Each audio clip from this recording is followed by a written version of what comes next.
বাংলাদেশের প্রধানমন্ত্রীর সরকারি বাসভবন গণভবনকে জুলাই গণঅভ্যুত্থান স্মৃতি জাদুঘর করার সিদ্ধান্ত নিয়েছে অন্তর্বর্তী সরকার। বৃহস্পতিবার অন্তর্বর্তী সরকারের উপদেষ্টা পরিষদের বৈঠকে এ সিদ্ধান্ত হয়েছে। তেজগাঁওয়ে প্রধান উপদেষ্টার কার্যালয়ে অনুষ্ঠিত উপদেষ্টা পরিষদের এ সভায় সভাপতিত্ব করেন প্রধান উপদেষ্টা ডক্টর মোহাম্মদ ইউনূস। এটি ছিল বর্তমান উপদেষ্টা পরিষদের পঞ্চম বৈঠক। পরে সন্ধ্যায় রাজধানীর ফরেন সার্ভিস একাডেমিতে উপদেষ্টা পরিষদের সভার সিদ্ধান্ত জানান যুব ও ক্রীড়া উপদেষ্টা আসিফ মাহমুদ সজীব ভূঁইয়া। তিনি বলেন, গণভবন জনগণের জন্য উন্মুক্ত করে দেওয়া হবে।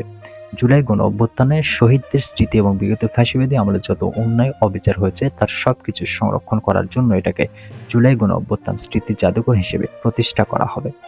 দ্রুতই এ বিষয়ে কার্যক্রম শুরু হবে জানিয়ে উপদেষ্টা আসিফ মাহমুদ বলেন, গণভবন যে অবস্থায় আছে জনগণ যেভাবে রেখেছেন সে অবস্থায় রাখা হবে। এর মধ্যে ভেতরে একটি জাদুঘর প্রতিষ্ঠা করা হবে যাতে অভ্যুত্থানের স্মৃতি সংরক্ষিত থাকে।